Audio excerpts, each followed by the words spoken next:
Hello friends, welcome to strategic Taiyari channel. ARO stage 1 की तैयारी की दिशा में यूपी स्पेशल का ये वीडियो है। कई छात्रों ने कमेंट किया था कि सर यूपी स्पेशल पे कुछ करंट और स्टैटिक पार्ट दे दीजिए। तो मैंने इसमें कोशिश की है कि स्टैटिक पोर्शन भी हो। हालांकि इस पर एक वीडियो मैं पहले ही दे चुका हूँ, लेकिन केवल करंट अफेयर्स देता था तो पूरा ना होता, तो ये वीडियो पूरा नहीं होता अपने आप में। इसलिए जो इसको देख लेगा उसको काफ़ी राहत मिलेगी, काफ़ी अच्छा लगेगा कि उसकी तैयारी यूपी स्पेशल की लगभग थोड़ी बहुत तो हो ही गई है। हाँ, इसमें मैं एक नया काम मैंने ये किया है कि एक आईएफआर करके रिपोर्ट आती है, इंडियन फॉरेस्ट रिपोर्ट आईएसएफआर करके आती है, जो कि 2 साल में एक बार आती है। इससे पहले 2015 में आई थी, जो कि अब 2017 में दोबारा आई थी। ठीक, उस पर अभी क्वेश्चन पूछे जाते हैं इंडिया के लिए, और इसमें यूपी का जो स्थिति है उसकी मैं रिपोर्ट लेके आया हूँ साथ में। तो इन तीनों चीज़ों को देखेंगे एक एक करके। सबसे पहले स्टैटिक पोर्शन देखेंगे। हाँ, और जो भी अन्य वीडियो है पॉलिटी की या एमसीक्यू वगैरह दे रखे हो, आप जाके प्लेलिस्ट में जाके चेक कर सकते हैं। ठीक है, वो आपको वीडियो में मिल जाएंगे। चलिए एक एक करके शुरू करते हैं। सबसे पहले स्टैटिक पोर्शन देखेंगे कि यूपी हमारा है क्या। सबसे पहले इसको हम लोग यूनाइटेड प्रोविंस या संयुक्त प्रांत कहते थे। राजधानी लखनऊ है। स्थापना 1 नवंबर 1956 है। और राष्ट्रीय भाषा दो हैं, हिंदी और उर्दू। उर्दू 1989 में बनी है, उससे पहले नहीं थी। राजकीय पशु बारहसिंघा है और सारस या क्रॉन्च कह सकते हैं। राजकीय वृक्ष अशोक है। राजकीय जो पुष्प है यूपी का पलाश, जिसे रेफ्लेसिया इंग्लिश में कहते हैं। ठीक है। राजकीय चिन्ह हम सभी जानते हैं, एक व्रत है, 2 मछली होंगी उसमें, और एक तीर धनुष होगा। विधानमंडल 2 है हमारे पास, विधानसभा विधान परिषद। विधानसभा में सदस्यों की संख्या 404 है, लेकिन एक मनोनीत होता है, इसलिए हमेशा जब भी कोई पूछे तो 403 + 1 आप बताया करिए। ठीक है। और उसमें विधान परिषद में भी 100 है, और इसमें एक एंग्लो इंडियन इंडियन भी होता है। एंग्लो इंडियन के बारे में अलग से बताया जाएगा। ठीक है। अभी बस इतना ही जान लीजिए। लोकसभा सदस्य जो सीटें हैं यूपी में 80 हैं, और राज्यसभा सीटें 31 हैं। उच्च न्यायालय एक है इलाहाबाद, उसकी खंडपीठ लखनऊ में है। मुख्यमंत्री इस समय योगी आदित्यनाथ जी हैं। उप मुख्यमंत्री केशव प्रसाद मौर्य एवं दिनेश शर्मा हैं। और राज्यपाल इस समय राम नाईक हैं। और जो मुख्य सचिव है इसमें अनूप चंद्र पांडे, ये जून में बने थे। ठीक है, देख लीजिएगा इसको, हो सकता है अपडेट हो करके रखिएगा, ज़्यादा अच्छा रहता है। मैंने कोशिश की है कि हर चीज़ अपडेट ही मिले। तो विधानसभा अध्यक्ष हृदय नारायण दीक्षित जी हैं, जो कि उन्नाव से हैं। उत्तर प्रदेश महाधिवक्ता राघवेंद्र सिंह हैं। और डीजीपी हैं ओपी सिंह हैं। और राज्य निर्वाचन आयुक्त मनोज कुमार जी हैं। इसके बाद प्रशासनिक देख लेते हैं। कुछ बेसिक्स दे दे रहा हूँ, उसके बाद करंट पे जाएंगे। ठीक है। जनपद 75, मंडल कितने 18 मंडल हैं। और नगर निगम 17। सबसे जो लेटेस्ट है वो शाहजहांपुर है, अप्रैल 2018 में बना है। नगर पालिका परिषद 193 है। और जो ब्लॉक होते हैं जिनमें ब्लॉक डेवलपमेंट ऑफिसर रहते हैं 821 है। ठीक है। तहसील 350 में एक कम, यानी कि 349 है। न्याय पंचायत 8135। ग्राम पंचायत 59,163। आबाद ग्राम टोटल 97,825। और जो टोटल विलेज हैं वो 1,07,753 है। इन सब चीज़ों को देखिए, बहुत लेटेस्ट, इसका स्क्रीनशॉट भी ले लीजिएगा, और मैं इसके नीचे पीडीएफ भी डाल दूंगा, आप डाउनलोड कर लीजिएगा। ठीक है, डिस्क्रिप्शन बॉक्स चेक करिएगा आप। भौगोलिक परिदृश्य देखेंगे फिर यूपी का। अगर यूपी को देखा जाए तो आप इस तरह से देखिएगा। कभी सबसे पहले तो यूपी का नक्शा याद कर लीजिए, अगर आपको कुछ करना है तो। क्योंकि नक्शा तो याद होगा या मैप आपको याद होगा ना, तो बहुत चीज़ आसानी होंगी कि यूपी का मैप ऐसे है जैसे ये। ठीक है, ये है इस तरह का यूपी का मैप। ठीक है, तो आपको याद होना चाहिए, जैसे 23 उत्तरी अक्षांश और दक्षिणांश। 2352 इधर मान लो सबसे नीचे, और 3024 ये हो गया। ठीक है, तो इसको याद करने का तरीका ये हो गया, 2352 3024 ऐसे याद करिए। 23 डिग्री 52 मिनट करके आप याद करेंगे तो भूल जाएंगे बार बार। और फिर देशांतर 77 5 84 38। ठीक है। और जो अपनी लाइन गुजरती है टाइम जोन वाली, वो हमारे इलाहाबाद की नैनी, यानी कि पहले गुजरती थी, लेकिन अब मिर्जापुर की गोपीगंज से मानी जाती है। इन दो में से कोई भी ऑप्शन हो तो तो मिर्जापुर की गोपीगंज लगाना है आपको। अगर एक ही दिया हो तो इन दोनों में से जो मिल जाए उस पर आप टिक कर दीजिएगा। ठीक है, दोनों ही सही माने जाएंगे। तो ये चीज़ हो गई। इसके बाद जो देखते हैं कि अगला क्या है। हाँ, आप मैप एक बार यूपी का देख लीजिएगा, बहुत फायदा रहेगा आपको। ठीक है, क्योंकि कुछ क्वेश्चन ऐसे पूछ लेते हैं, मान लो कोई हाईवे निकला तो कौन से जिले से नहीं निकला, जैसे कि पीसीएस में इस बार आया था। ठीक है, तो काम आएगा आपको। और उसके बाद क्षेत्रफल हमारा कितना है यूपी का, 2,40,928। देश का 7.33% है।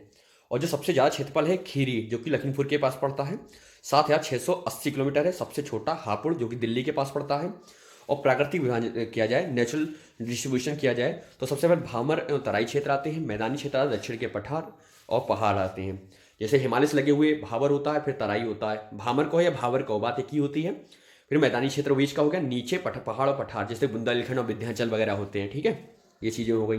नेक्स्ट देखेंगे जलवायु। हमारी उष्णकटिबंधीय मानसूनी जलवायु है, क्योंकि हम ट्रॉपिकल रीजन में रहते हैं, ये सभी जानते हैं आप। ठीक है, उसके बाद नदियाँ सभी जानते हैं, Ganga, Yamuna, Ramganga, Sharda, Ghaghara, Gomti, Betwa and so on, ऐसी ही हैं, ठीक है।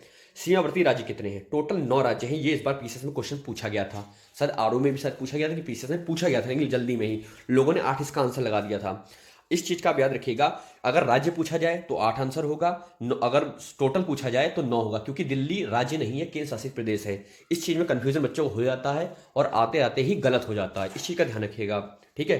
कौन कौन सा? मध्य प्रदेश, छत्तीसगढ़, झारखंड, बिहार, उत्तराखंड, हिमाचल प्रदेश, हरियाणा, राजस्थान, दिल्ली, ठीक है। एक चीज और याद रखिएगा, एक यूपी का एक ऐसा जिला है जिसे 4 राज्य टच करते हैं। क्यों करते हैं? ये सोनभद्र, ये ऐसे है, यहाँ बिहार, झारखंड, मध्य प्रदेश, छत्तीसगढ़, 4 राज्य टच करते हैं इस जिले को। ये चीज याद रखिएगा, जानने वाला फैक्ट है।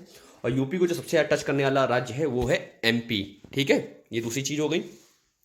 उसके बाद जो बायोडाइवर्सिटी, जो बायोस्फीयर रिजर्व होते हैं वो भी देख लीजिए।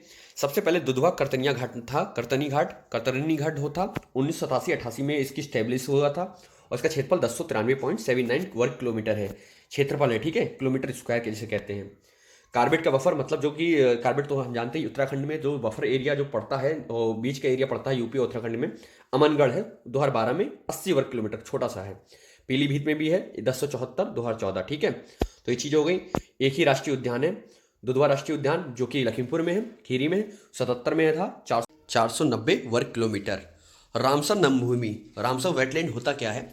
रामसर जो दुनिया भर में जितनी भी वेटलैंड्स हैं, जैसे तालाब होते हैं, झील होते हैं, उनके आसपास जो पानी जमा हो जाता है, या कि जैसा कि आपने देखा होगा आपके घर के आसपास कभी कभी कुछ पानी जमा रहता होगा तो वेटलैंड होगा, वहाँ पक्षी वक्षी आने लगते हैं तो उनको वेटलैंड पूरी दुनिया में बहुत तेज़ी से खत्म होने लगे थे। जिससे क्या होता है, एक बार 1972 में ईरान में रामसर नाम की जगह है, वहाँ पे सम्मेलन हुआ था, ठीक है। तो तभी से ये वेटलैंड को बचाने के लिए दुनिया भर में ये एक पहल की गई है, जिसके आधार पर भारत में भी कुछ झीलें और जो तालाब थे उनको चुना गया था, जिसमें चिल्का झील है, केवला देव है, और उसी में का एक है जो कि यूपी में है, अपर गंगा, ब्रजघाट नरोरा के मध्य में है। इसका क्षेत्रफल 26,590 है। ये बहुत इंपॉर्टेंट है रामसर नमभूमि, थोड़ा सा आप हिंट ले लीजिए, इतना मैंने बता दिया, ठीक है, कि कम से कम पता तो हो कि होता क्या वेटलैंड, ठीक है। अगर यूपीएससी का होता तो उसे तो बहुत डीप में पूछा जाता है, लेकिन आपके लिए इतना ही पर्याप्त है। रामसर ईरान, ठीक है, प्लेस सी वहाँ से हुआ था, और यूपी में ये है, ठीक है। 2005 में घोषित किया गया था। उसके बाद उत्तर प्रदेश हम सभी जानते हैं 3 ऋतुएं होती हैं, ये आपको पता होगा, सिंपल चीज़ है। इसके बाद जो सबसे इंपॉर्टेंट चीज़ है ISFR रिपोर्ट, क्योंकि वन रिपोर्ट से पक्का क्वेश्चन आता है, इंडिया और यूपी दोनों से आता है। इस वीडियो में सिर्फ मैं यूपी से लेके आया हूँ, जब नेक्स्ट वीडियो में स्टार्ट कर रहा हूँ उसमें मैं लेके आऊँगा पूरा आपके लिए इंडिया वाला भी, ठीक है। तो कौन कौन से वन पाए जाते हैं हमारे यहाँ, कौन से फॉरेस्ट हैं? तराई के नम क्षेत्र वाले वन, मतलब जो उत्तराखंड से लगे हुए वाले जो वन हैं वो वाले वन। बिंद के शुष्क जलवायु के वन, जैसे जो सोनभद्र और इधर वाला एरिया पूरा पड़ जाता है, ठीक है, जो विंध्याचल, बांदा, चित्रकूट वाला पूरा एरिया है, ठीक है। उसके बीहड़ व भावर बना गए, और सामाजिक तथा पंचायती वन, ठीक है। अब इसमें रिपोर्ट के अनुसार 2017 में इस रिपोर्ट के बारे में बता दूंगा आपको। ये रिपोर्ट जो है हमेशा 2 साल पे आती है, हर 2 साल पे आती है। इससे पहले 2015 में आई थी, 2017 में आई है। ये फॉरेस्ट कवर कितना भारत में है, या टेरी कवर कितना, उन सबको पूरी तरह बताते हैं कि इसकी क्या पोजीशन भारत को है। लेकिन जो आइडियल रूप है भारत को चाहिए वो 33% चाहिए, लेकिन हमारा 33% नहीं हुए, 24 पॉइंट समथिंग है, ठीक है। उसमें से यूपी की क्या स्थिति है वो आप देख लीजिएगा। परसेंटेज इसमें इंपॉर्टेंट होता है, उसमें किलोमीटर इतना इंपॉर्टेंट नहीं होता है, ठीक है। और कुल बनावरण यूपी में कितना है? 14,679 स्क्वायर किलोमीटर, लेकिन प्रतिशत ज़्यादा याद करिएगा, 6.09% यूपी का, ठीक है, उसके टोटल एरिया का। और वृक्षावरण क्या होता है? 7442। वनावरण वो होता है जो फॉरेस्ट एक तरीके से नहीं कर दिया था, ये फॉरेस्ट है पूरा, जैसे आपने कुकरेल वगैरह देखा होगा, फॉरेस्ट होगा, लखीमपुर खीरी हो गया। लेकिन वृक्षावरण वो होता है जैसे इक्का दुक्का पेड़ लगे रहते हैं या बाग बगीचा होता है, तो वो वृक्षावरण के अंतर्गत आ जाता है, ठीक है। इन दोनों का जोड़ेंगे तो आपका देखेंगे, इसका परसेंटेज लिखा नहीं हुआ, परसेंटेज आप निकाल भी सकते हैं इसका, ठीक है। तो टोटल जो वृक्षावरण वनावरण है 22,121 वर्ग किलोमीटर है, ठीक है। तो राष्ट्रीय उद्यान हमने एक ही है, जानते हैं एक ही है यूपी में अपने, एक दुधवा राष्ट्रीय उद्यान खीरी, ठीक है। प्राणी उद्यान 3 है, लखनऊ, कानपुर और गोरखपुर का भी हाल ही में नाम चेंज हुआ है। अब इसका नाम पहले अशफाक उल्ला खान था, अब इसके बाद अब जो नया नाम है योगी जी ने जो किया है, गोरखपुर जूलॉजिकल गार्डन, ठीक है। पक्षी अभयारण्य बहुत इंपॉर्टेंट है, 13 हैं यूपी में, और जो वन्य जीव विहार हैं वो 11 हैं, 13-11 ये याद रखिएगा, ठीक है। जीव तो नॉर्मल चीज़ है, ठीक है। उसके बाद कौन सा जिला और कौन सा क्या है वो देख लेते हैं। सबसे ज़्यादा जो फॉरेस्ट कवर है वो सोनभद्र का है, ठीक है, 2539 किलोमीटर, 15 में कम था, ये इसका मतलब बढ़ा है और नंबर 1 पे भी है। तो सोनभद्र में सबसे ज़्यादा कवर है, ठीक है। खीरी दूसरे नंबर पे है, इसमें कम हुआ है, ये पूछा सकता है कि किस में कम हुआ है, ठीक है। तो खीरी है। मिर्ज़ापुर, इसमें भी कम हुआ है लेकिन तीसरे नंबर पे है, तो याद रखिएगा सोनभद्र, खीरी, मिर्ज़ापुर, ठीक है। उसके बाद सबसे कम किस में है? भदोही, संत रविदास नगर, हालांकि छोटा है तो जाहिर सी बात है कम होना बनता है, तो केवल 3 वर्ग किलोमीटर वन है इसमें, ठीक है। और संत कबीर नगर दूसरे नंबर पे है, उसके बाद मऊ है, ठीक है, चौथे नंबर, ठीक है। 3 है, 11, 14, मऊ के ऊपर होना चाहिए थे, यहाँ गलत लिखा हुआ है, लेकिन ये है, ठीक है, इसका और इसमें बढ़ा हुआ है, और भदोही में कांस्टेंट है। तीसरा देखिए, जो प्रतिशत के हिसाब से अगर देखा जाए तो सोनभद्र वन कवर में भी ज़्यादा है, फॉरेस्ट कवर में भी ज़्यादा है, और परसेंटेज में भी ज़्यादा है। परसेंटेज मतलब सोनभद्र का जो जिला है उसमें फॉरेस्ट का जो परसेंटेज है वो 36.77% है, ठीक है। और चंदौली दूसरे नंबर पे है, उसमें आप देख सकते हैं क्या था, खीरी था, मिर्ज़ापुर था, इसमें सोनभद्र, चंदौली, पीलीभीत, ठीक है, ये याद रखिएगा आप, ये इंपॉर्टेंट फैक्ट्स हैं, बहुत ज़्यादा आप पूछे आते हैं क्वेश्चन। और सबसे कम किस में है? भदोही, उसमें भी नंबर सबसे कम था, इसमें भी कम है सबसे, परसेंटेज में भी, क्षेत्रफल में भी, ठीक है। उसके बाद मैनपुरी है, वहाँ पे मैनपुरी नहीं था, यहाँ पे है। और उसके बाद देवरिया है। तो ये चीज़ें हो गई, इंपॉर्टेंट चीज़ें हैं दोनों तीनों चीज़ें। उसके बाद जो नए डेवलपमेंट्स हुए हैं, करंट अफेयर्स है ये, जो सभी जिला मुख्यालय हैं उनको अब 24 घंटे मिलेगी, जैसे जितने सिटी है उनको 24 घंटे, तहसील को 20 घंटे और गांव को 18 घंटे की आपूर्ति। हालांकि ऐसा हो या ना हो, लेकिन एग्जाम में आएगा तो आपको यही लगाना है, ठीक है। और हाँ, ये बहुत इंपॉर्टेंट चीज़ है, राजधानी लखनऊ जो है उससे एक भेजा गया है, उससे भेजा गया है एक, ठीक है। इंपॉर्टेंट इसलिए है क्योंकि अभी के एग्ज़ाम हुआ था पीसीएस का, मतलब यूपीएससी पीएससी का, एआरओ का, ठीक है, आरओ एआरओ का। तो उसमें सीधे सीधे पूछ लिया गया था कि जो आगरा एक्सप्रेस वे है उसकी किलोमीटर लंबाई कितनी, किलोमीटर में पूछ लिया था एग्जैक्ट, 200, 250, 300, 350 ऐसे ऑप्शन दे दिए थे। तो इसीलिए जो ये नया अभी हाईवे जिसका विस्तारीकरण किया जा रहा है गाजीपुर तक लखनऊ का, तो उसकी लंबाई आप ये रट लीजिए, 340 लिखा है लेकिन 342 किलोमीटर एग्जैक्ट है, ठीक है, 342 किलोमीटर एग्जैक्ट है, यहाँ 340 लिखा है। तो आपको 2 ऑप्शन मिलेंगे, अगर सेम सेम मिले तो 342, नहीं तो 340 आप लगा दीजिएगा, ठीक है, क्योंकि 2 किलोमीटर इतना है, लगभग में चलता है ये चीज़। हाँ, 300 और 350 हो तो बात अलग है, ठीक है। उसके बाद ये भी देख लीजिएगा कि ये जो जिले हैं ये किस किस से निकले हैं, जो एक्सप्रेस है कौन से जिले को टच नहीं करता है। इसको जानने का सबसे अच्छा तरीका ये है, लखनऊ से गाजीपुर जो हाईवे जाएगा ना, वो ये भी कमीशन में पूछ लिया गया था कि जो हाईवे जाता है कौन से जिले से नहीं गुजरता है, ठीक है।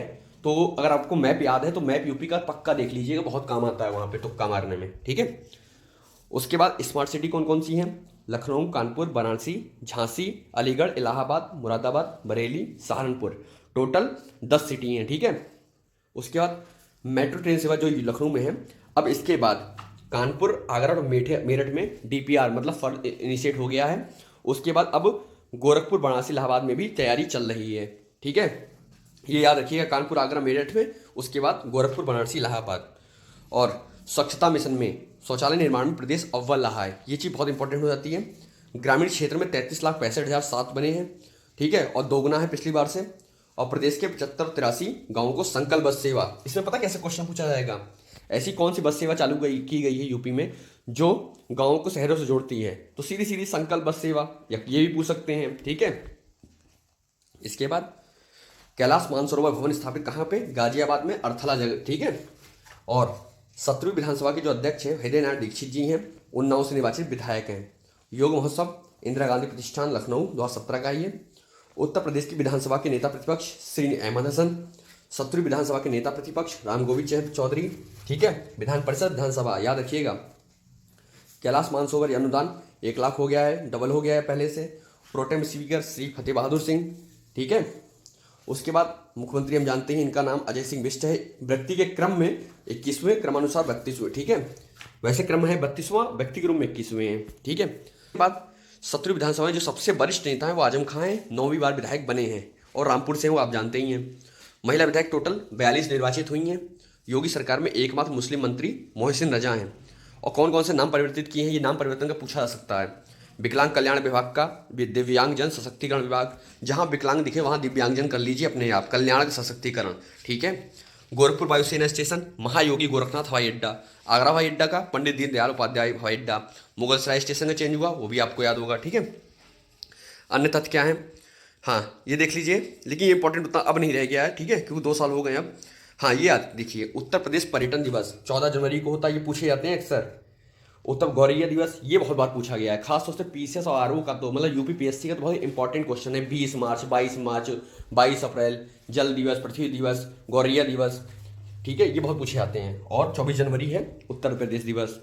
पंचायती राज सम्मेलन 24 अप्रैल 2017, ठीक है, और लखनऊ में हुआ था। कन्या विवाह अनुदान की जो राशि थी वो डबल कर दी गई है, 10 से 20 कर दी गई है, 20,000 रुपये। और 64वें राष्ट्रीय फिल्म पुरस्कारों में सर्वाधिक फिल्म जो अनुकूल राज्य है वो उत्तर प्रदेश को मिला है पुरस्कार इसका, ठीक है। और ओडीएफ, जो ओडीएफ थी यूपी में, उसकी 2 अक्टूबर 2018 तक लक्ष्य निर्धारित किया गया था नगर निकायों को खुले में, ठीक है। और जीएसटी जो है, जो यूपी में 16 मई 2017 को पारित हुआ था, ठीक है। उस्ताद हमसद अली खां, ये पूछा सकता है किससे संबंधित थे, ठीक है, ये याद रखिएगा, उत्तर प्रदेश तबला वादक थे उस्ताद हसमत अली खां, ठीक है, अली खान। भारत का पहला एफएम रेडियो मेट्रो स्टेशन बनाया गया कहाँ पर? लखनऊ उत्तर प्रदेश, ये भी आ सकता है। वन्य जीव के लिए उत्तर भारत का पहला डीएनए बैंक बरेली उत्तर प्रदेश है। उसके बाद उत्तर प्रदेश जो दिवस है 24 जनवरी 1950 को, थोड़ा सा डिटेल्स की देख लें, क्योंकि स्थापना के 68 वर्ष पूरे हो गए हैं, ये पूछा सकता है क्योंकि ये लोग पूछ लेते हैं ऐसे क्वेश्चन, ठीक है। और भारतीय संघ बना था 1950 को, इसी दिन। प्रदेश के गठन के बाद पहली बार अवध शिल्पग्राम, जो भी पिछली बार लखनऊ महोत्सव लगा था इस बार से पहले, वो वहीं पे लगा हुआ था, उसी में इसका ये मनाया गया था उत्तर प्रदेश दिवस, ठीक है। वहीं पर वन उत्पाद और वन डिस्ट्रिक्ट जो योजना थी उसमें सारे स्टॉल वहाँ पे लगे थे, अगर आप कभी वहाँ गए होंगे तो, ठीक है। क्लीन यूपी मिशन के ब्रांड एम्बेसडर अक्षय कुमार हैं। और उत्तर प्रदेश में प्रधानमंत्री जो जन औषधि परियोजना केंद्र है 1000, ठीक है, 1000 खोले जाएंगे। उसके बाद राजीव गांधी राष्ट्रीय विमानन विश्वविद्यालय का उद्घाटन किया गया रायबरेली में। उत्तर प्रदेश का सबसे हरा भरा ग्राम, ये बहुत इंपॉर्टेंट है, जसवां गांव, हंडिया, इलाहाबाद, ठीक है।